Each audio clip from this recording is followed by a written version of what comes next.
igreja. Que a graça e a paz de nosso Senhor Jesus esteja no coração de cada um de vocês em Cristo noite.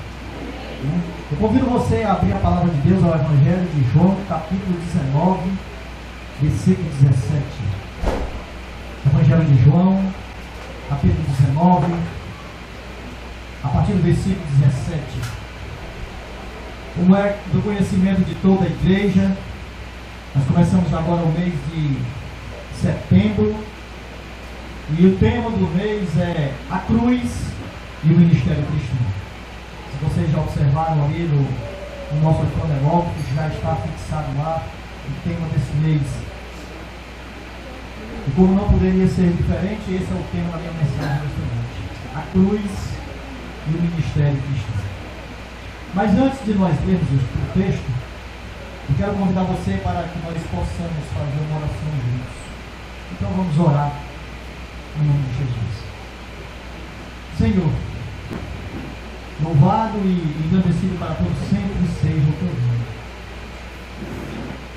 Nesse momento, ó Deus, oportuno, nesse momento de graça e de misericórdia, em que nós vamos abrir e ler a tua palavra, queremos, ó Deus, juntos pedir a tua graça, a tua direção, para que possamos entender o que o Senhor quer falar aos nossos corações. Te peço, ó Deus, que o Senhor me use como instrumento da tua vontade, como um canal, e que não seja eu, mas que seja o teu Espírito Santo, ó Deus, falando ao teu povo. Por isso me use, Senhor, esta noite. Sou um vaso imperfeito, sim, reconheço isso. Mas dentro da sua misericórdia e graça, eu peço a tua bênção. Em nome de Jesus. Amém. Louvado seja o nome do Senhor. A cruz e o ministério cristão. Jesus, como todos nós sabemos, ele nos ama de uma forma muito profunda. Jesus nos ama de uma forma em que é até difícil para cada um de nós explicarmos esse amor. Porque é um amor muito, podemos dizer, especial. É um amor jamais visto.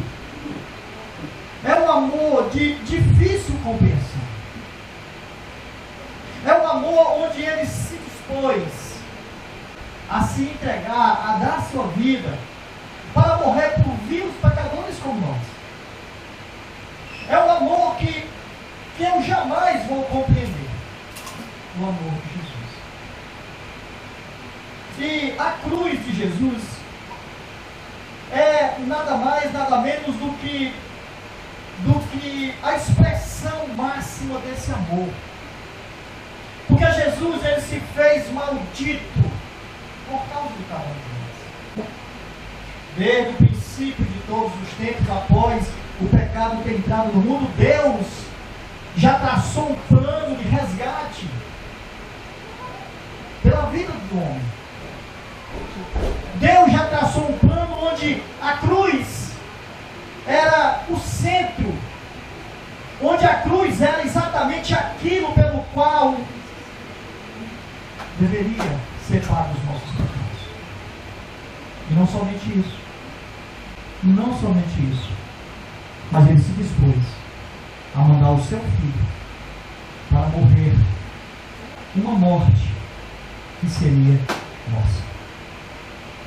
Então, antes de nós lermos o texto, para que a gente possa se situar, Jesus, após ele sair do Getsemane, naquele momento em que ele está lá e ora e fala com Deus e se desespera e entra numa agonia profunda, chega os soldados e o prendem.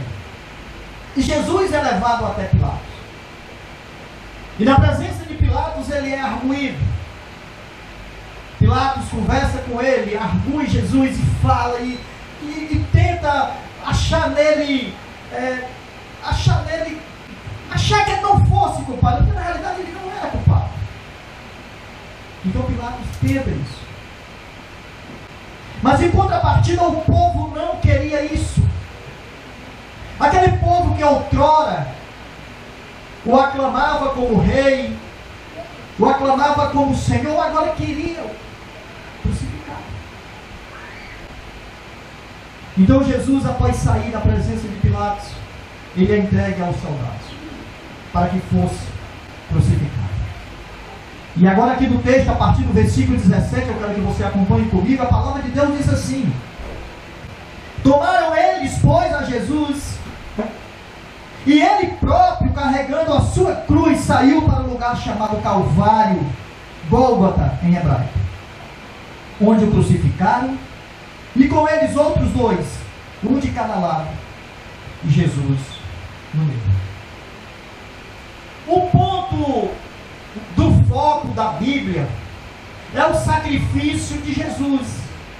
É a sua vida, é a sua morte e é a sua ressurreição. A Bíblia sempre vem trazendo como foco tudo isso. Tudo quanto veio antes, tudo quanto foi predito, tudo quanto foi tomado como pano de fundo, apontavam para a cruz. Para a cruz de Jesus. A palavra de Deus, a Bíblia, toda ela, aponta para a cruz de Jesus. Tudo que na história seguiu, olhou para a cruz. Não houve nada, absolutamente nada, que não direcionasse para a cruz. Porque a cruz de Cristo é símbolo de morte. A cruz de Jesus, ela é rejeição, ela é humilhação, ela é também submissão. Mas nós precisamos compreender mais acirrado, mais profundo isso que eu acabei de falar. Porque a cruz é símbolo de morte. O apóstolo Pedro, ao pregar o seu primeiro sermão, ele disse que Jesus tinha sido pregado numa cruz por mãos de homens ímpios, e ele colocou a morte quando ele disse: vós o matastes, vós o crucificastes. Lá está em Atos capítulo 2, versículo 23. A cruz, ela é símbolo de morte. A crucificação, ela tinha o objetivo de causar uma dor agonizante, e assim foi com Jesus. Não foi fácil aquele momento de Jesus, porque na realidade a crucificação ela era dolorosa para todos aqueles que iriam passar por ela. Isso é o que Jesus sofreu por horas. Ele não teve uma morte rápida, não foi um piscar de olhos, ele sofreu. Ele foi espancado, ele foi flagelado, horas e horas antes da crucificação. Por isso, a cruz, ela é mostrada como símbolo de morte. Mas ela também é símbolo de rejeição. Porque quando nós observamos, dentro do contexto da palavra de Deus, nós vamos entender que, em seu julgamento, o povo ignorou as profecias. O povo não quis saber.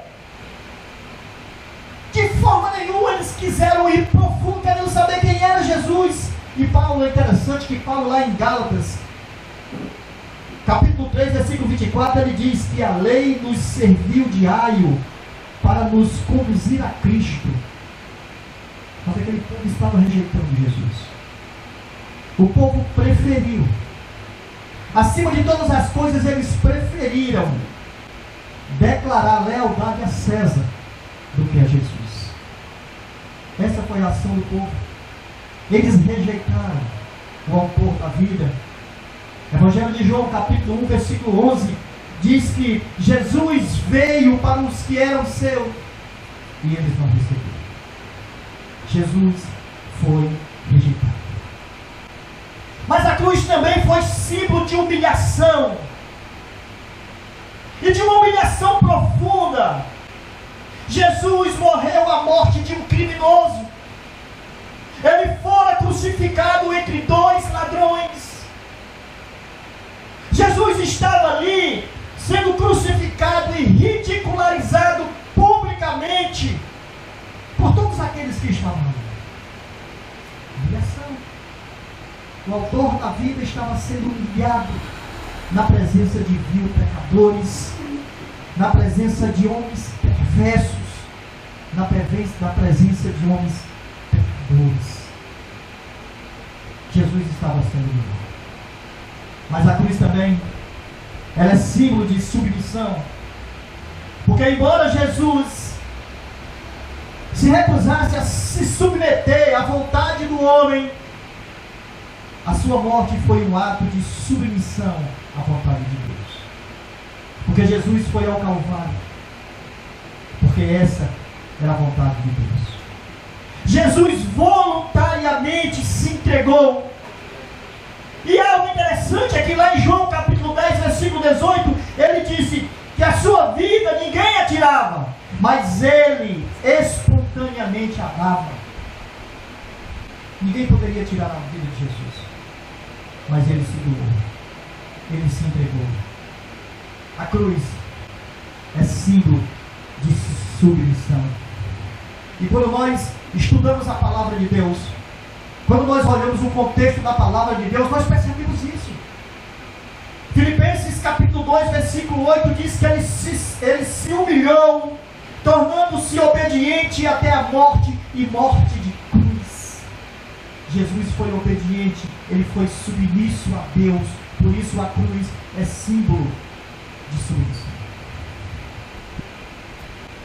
Mas olhando para a cruz de Jesus, todos nós precisamos compreender, precisamos aprender, precisamos entender que temos uma cruz. Nós temos uma cruz para carregarmos também. E isso é todos os dias, porque o próprio Jesus em Lucas capítulo 9, versículo 23, ele diz: se alguém quer vir após mim, a si mesmo se negue, tome a sua cruz e siga. Nós temos uma cruz para carregarmos todos os dias. Quantas coisas em nós precisam ser deixadas de lado. E a nossa cruz representa para nós o mesmo que representou para Jesus. Representa a morte, sim, porque nós já morremos com Cristo Jesus. E hoje nós somos ressuscitados. Glória a Deus. A nossa cruz também é motivo de rejeição, sim. Porque o mundo nos rejeita pelo aquele que nós servimos. O mundo rejeita-nos pelo aquele a qual nós devotamos a nossa fé.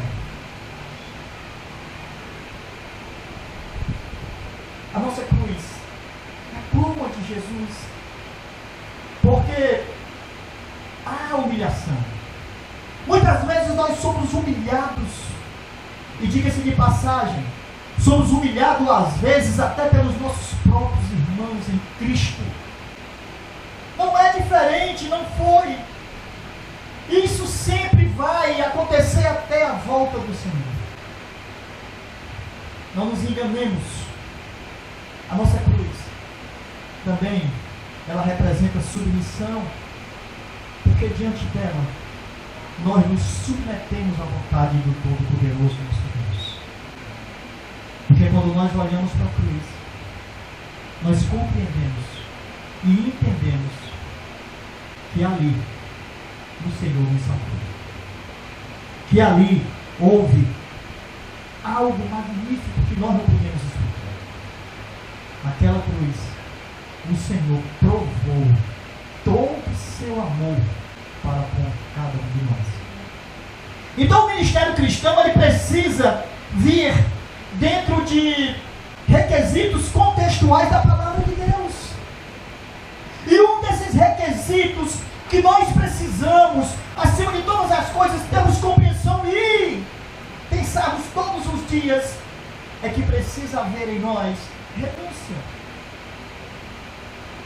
Porque se nós observarmos Jesus, ele renunciou a tudo para que seu ministério tivesse êxito. Ele renunciou.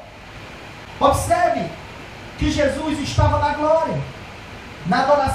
recebendo a adoração dos anjos, mas ele deixou tudo lá e se fez homem, e veio aqui se humilhar em forma de homem, abdicando de tudo. Ele deixou a sua glória e aqui veio. Jesus renunciou à sua glória, renunciou à sua vontade. Porque é interessante, quando nós olhamos a oração de Jesus no Getsêmani, nós vemos Jesus dizendo: Pai, se possível, afasta de mim esse cálice. Porque na realidade Jesus sabia o que iria acontecer e ele não queria passar por aquilo. E ele sentiu o peso e ele pede ao Pai. Mas em contrapartida ele diz que seja feita a tua vontade. Então ele rejeita a sua própria vontade para fazer a vontade daquele que o envolve. Jesus renunciou à sua vida para que eu e você tivéssemos vida. Renúncia. É renúncia. Muitos cristãos querem tudo. Querem que tudo dê certo. Querem que tudo em suas vidas, no trabalho, na vida pessoal, no trabalho, nos seus ministérios, dê certo. Isso é normal. Mas uma coisa que a gente às vezes tem que entender é que muitos não querem renunciar a algumas coisas. Não entendem, não percebem os exemplos. E entram com prioridades erradas. Ao invés de se entregarem à causa de Deus, não. É sempre um pé atrás. É sempre um pé atrás. Entre a igreja e outros afazeres, muitas vezes a igreja fica em segundo plano. Por que isso? Porque não se quer. E renúncia. E nós precisamos renunciar a tantas coisas. Há tantas coisas nessa vida que nos puxam para caminhos erros. E às vezes nós abraçamos essas coisas e nos esquecemos da caminhada com Cristo Jesus. E não olhamos para a sua cruz. E não observamos o que Deus quer fazer em nós. Prazeres, direitos, vontades, sempre nós abraçamos. E às vezes nos esquecemos de fazer a vontade de Deus. Hoje, não se quer fazer as coisas por satisfação sacrificial para Deus. Muito pouco. São poucos que fazem assim. Muitos estão em seus ministérios olhando para aqueles que não estão trabalhando. E isso aqui acontece muito e muito e muito. Às vezes nós estamos participando de um ministério, mas parece que o nosso prazer não é por fazer para Deus. E reclamamos. E muitas vezes fulano não faz, B não faz, A não faz. E nos metemos tanto nisso e nos esquecemos de fazer o melhor para Jesus. Porque não renunciamos nisso. Eu vou fazer por amor. O irmão fulano então está fazendo, amém, ele vai crescer, um dia ele vai fazer, eu vou continuar fazendo. Isso é amor pela causa de Deus. Se você vai fazer algo para Jesus, faça por amor. Renuncie. Eu faço, fulano não faz, problema dele. Eu vou continuar fazendo. Eu vou continuar fazendo. Porque eu faço para Deus e não para homens. Esse precisa ser o nosso lema. Essa precisa ser a nossa direção. Porque muitas vezes nós perdemos a satisfação e não olhamos para a cruz de Jesus. Amados, olhe para a cruz. Olhe para a cruz. Se você quer que o seu ministério cresça, olhe para a cruz de Jesus. Se você quer que a sua vida continue e você cresça espiritualmente, olhe para a cruz de Jesus. Porque não sou eu, não é os pastores dessa igreja, não é o irmão A, irmão B, irmão C, não. É Jesus. O ponto, o foco é Jesus. E nós precisamos compreender isso. Precisamos todos os dias renunciar o que for preciso para o melhor andamento do reino de Deus. Para o melhor andamento. Precisamos, escute bem isso.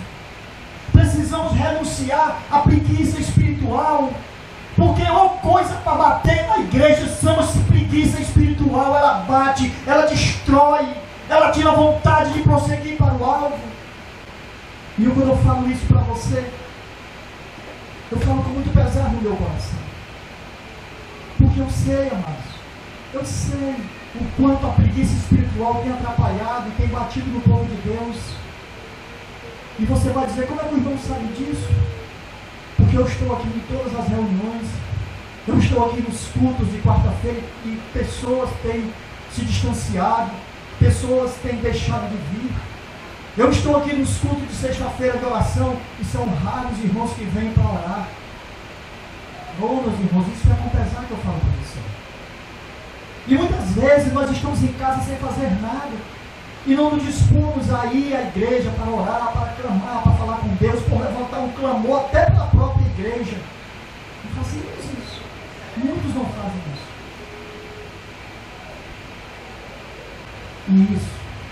E isso chama-se preguiça espiritual.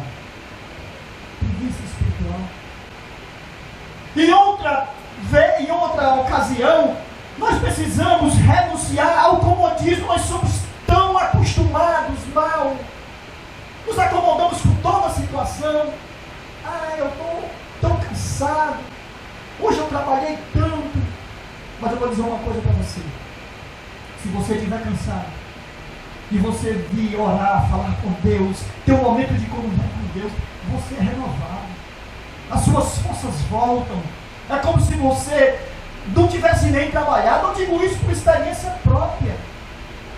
Há dia aqui que eu estou doido para ir para casa, tão cansado, eu digo, não, mas eu vou orar. E aqui eu fico com os irmãos, a gente ora, bate papo. Às vezes é dia que eu vou para casa até mais tarde. E é como se eu não tivesse trabalhado. E não estou cansado. Sabe, amados, nós precisamos renunciar a tudo aquilo que nos para, renunciar a tudo aquilo que não nos deixa prosseguir, que não nos deixa caminhar, que não nos deixa crescer espiritualmente. Porque quando você se envolve na palavra de Deus, quando você ora e ora e ora mais, quando você se entrega por completo a Deus, só quem tem a lucrar é você e sua família. É você e sua família. Eu vou melhorar espiritualmente para o meu pastor crescer mais. Não, isso não vai acontecer não. Não vai. Você vai crescer. Amém? Também precisamos renunciar a desculpas. Desculpas esfarrapadas. Sabe? Eu tenho me preocupado e até eu conversando com o Anderson, ele disse, não pai, cada um sabe da sua responsabilidade, é verdade. Todo mês é fixado ali no calendário. Mas são poucos os irmãos que olham. Às vezes nós chegamos aqui no domingo, o irmão está na exortação e ele nem vem, porque ele nem viu o calendário. Amados, olhem aquilo ali. Olhem, isso chama-se responsabilidade. Isso chama-se você renunciar a você mesmo pela causa de Deus. Essa obra caminha, ela anda, ela vai, mas ela precisa da ajuda de cada um de vocês. Precisa. Nós não fazemos igreja só. Nós somos um organismo vivo. Nós somos um corpo onde Jesus é o cabeça e nós somos os membros. Você é membro dessa igreja? Nós vamos renunciar a tudo aquilo que nos atrapalha. Vamos tirar de nós aquilo que não nos faz caminhar. A vida é breve. A vida é breve. Já já nós vamos estar com o Senhor. Já já nós vamos partir para a glória. Eu não sei quando, mas já já. Se nós não formos, Ele vai voltar rápido e vem nos buscar. Mas nós precisamos renunciar para estarmos com Ele para toda a eternidade. Amém? É isso que nós precisamos fazer.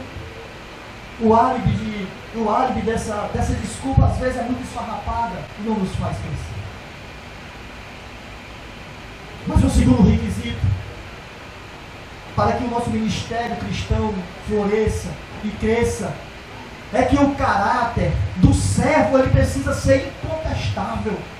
O meu caráter, o seu caráter precisa ser inconteste. No Antigo Testamento, quando Abraão saiu da sua terra para outra pelo mandado de Deus, quando Deus disse: sai da tua terra, da tua parentela, vai para o lugar que eu vou te mandar. Quando ele saiu dali, Deus disse para ele: Abraão, seja tu uma bênção, seja bênção. Mas lá em Gênesis, capítulo 12, versículo 13 ao 19, e no capítulo 20, versículo 1 ao 16, por 2 vezes, Abraão disse aos reis que Sara, sua esposa, não era sua esposa, era sua irmã, porque ele tinha medo de morrer. Ela era muito bonita, ela chamava atenção, ela era muito formosa, segundo as escrituras falam, e ele teve medo que os homens o matassem para ficar com sua esposa. Então ele disse: a minha irmã. Ele mentiu por 2 vezes. Mas aquilo não agradou a Deus, porque Deus disse: seja uma bênção, seja uma bênção. E quando Deus diz para mim, diz para você, seja uma bênção, nós precisamos confiar no que Ele está dizendo. Eu e você precisamos ser bênção para as pessoas. Nós precisamos, acima de tudo, ter um caráter que não seja manchado por nada. O cristão precisa ser verdadeiro. Olha o que Jesus diz em Mateus capítulo 5, versículo 37. Seja, porém, a tua palavra sim, sim, não, não, porque disso passar veio o maligno. Nós precisamos dizer a verdade. Doe quem doer. Se tem uma situação que você está vivendo e você está nessa dúvida, diga a verdade. Fale a verdade, porque o nosso caráter, ele precisa ser inconteste. Ninguém pode botar dúvida no seu caráter, até porque como é que você vai pregar o evangelho vivendo uma vida de mentira? Você não consegue, isso não vai acontecer, porque nós precisamos pregar o evangelho em primeiro lugar com as nossas vidas, não com aquilo que nós dizemos, mas com aquilo que nós fazemos ou testemunhamos. O caráter do cristão precisa ser incontestável. E eu vou dizer uma coisa aqui, vou abrir um parênteses. Se você comprar, pague. Se você precisa comprar, compre dentro das suas posses, mas não compre aquilo que você não pode comprar. Porque isso vai manchar o seu caráter. Você não vai pagar e as pessoas vão dizer: olha aí o crente enrolando, olha aí o caloteiro. As pessoas são mestres em apontar, principalmente os crentes. Elas querem um pezinho para dizer alguma coisa. Se você pegou emprestado, devolva, para que não haja dúvida no seu caráter, para que você não seja colocado como dúvida. Paulo, em 1 Coríntios capítulo 11, versículo 1, ele diz que sejam meus imitadores como eu sou de Cristo. Nós precisamos imitar Jesus todo instante. Todo instante. Precisamos ser justos. Nós não podemos viver com as práticas desse mundo, não. As práticas do mundo é do mundo. As nossas práticas são práticas cristãs. São práticas que nós aprendemos com Cristo Jesus. São as nossas práticas. Nós somos novas criaturas. Nós somos cidadãos do céu. Jesus disse em Mateus 6,33: buscai, pois, em primeiro lugar o reino de Deus e a sua justiça, e todas as coisas que serão acrescentadas. Então eu não preciso buscar nada desse mundo, eu só busco em Jesus. Porque quando eu busco em Jesus, Ele vai me acrescentar aquilo que eu necessito, aquilo que eu preciso. Por isso, amados, nós precisamos ter um caráter incontestável. Mas o terceiro requisito, que ao olharmos para a cruz, na nossa caminhada cristã, no nosso ministério cristão, precisa acontecer, é a nossa responsabilidade. Nós somos pessoas que precisamos ser responsáveis todos os dias, todas as ocasiões. Olha o que diz Jeremias capítulo 48, versículo 10: maldito aquele que fizer a obra do Senhor relaxadamente. Nós precisamos fazer a obra do Senhor com toda a nossa responsabilidade. Porque Deus é Deus, não é homem. não é um ser qualquer, não. É o Senhor da vida. É o nosso Senhor, é o nosso Salvador. E nós precisamos entender que o reino de Deus, nós somos parte dele, nós vivemos aqui. E o reino de Deus, aqui onde nós estamos se fazendo, ele tem peso eterno. Nós estamos aqui apenas aprendendo para vivermos lá com ele para toda a eternidade. Isso aqui é uma escola. O que nós estamos vivendo aqui é passado na casca do alho. Nós estamos sendo peneirados. E que Deus abençoe a cada um de nós, para que a gente possa realmente sair vencedor com Cristo Jesus, para que a gente possa chegar ao final da nossa caminhada e receber das mãos do Criador a nossa coroa. Nós precisamos. Mas para isso, nós precisamos ter responsabilidade. Nós precisamos, acima de todas as coisas, olhar e ver que as nossas responsabilidades, ela abrange uma área imensa de nossas vidas. Nós precisamos ter responsabilidade no nosso falar. Nós precisamos ter responsabilidade no nosso vestir. Nós precisamos ter responsabilidade das nossas amizades. Tudo isso, o servo de Deus precisa ter em si como responsabilidade. Porque se nós não formos responsáveis a esse nível, como iremos pregar o Evangelho? Como iremos? Um crente que não se veste decentemente, como ele vai fazer isso? Um crente que as suas palavras não são palavras de acordo com aquilo que Deus tem nos ensinado. Crentes que por volta e meia da sua boca saem palavras tortas. Não, nada disso. Nós precisamos ser responsáveis. Porque o Evangelho é a única solução para a salvação do homem. E nós precisamos compreender que o Evangelho é a única ferramenta que existe para que o homem seja salvo e venha viver eternamente com Deus. O Evangelho, ele restaura a vida espiritual do homem. E se eu não tiver responsabilidade para falar isso, se eu não tiver responsabilidade para ensinar isso, eu não sou digno de estar no reino de Deus.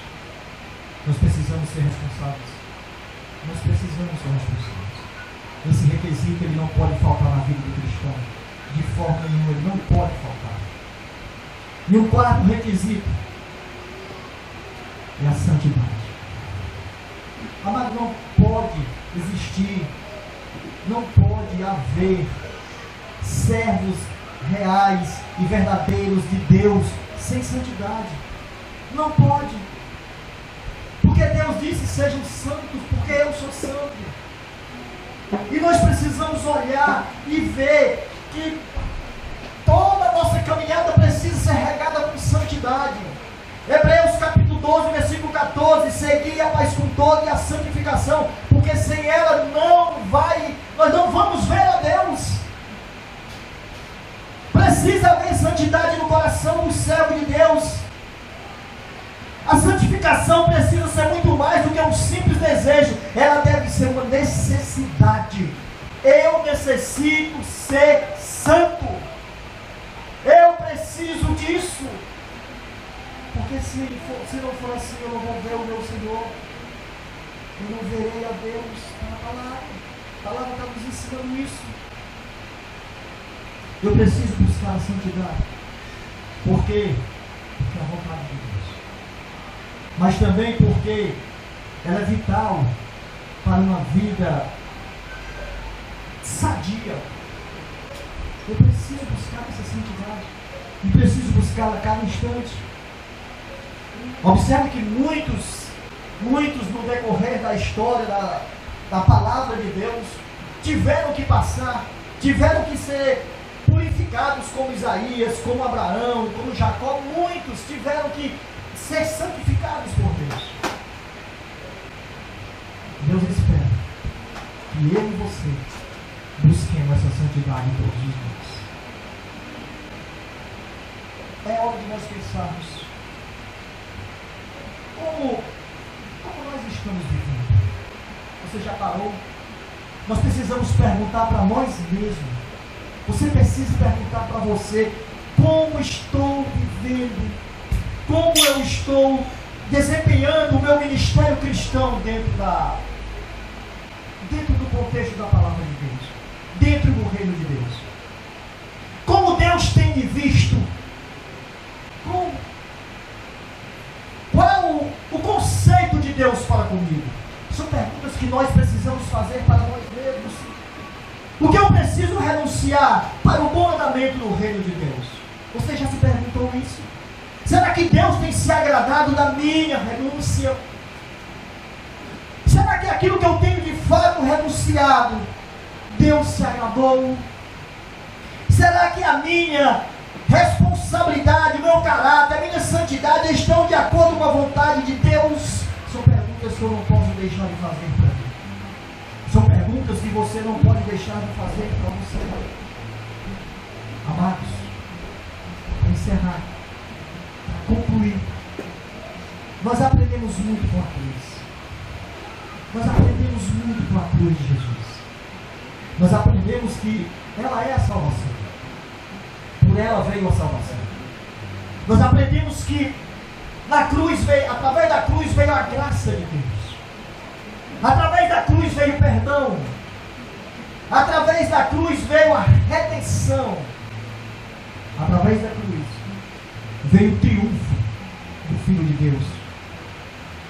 Porque Jesus é a nossa redenção. Glória a Deus.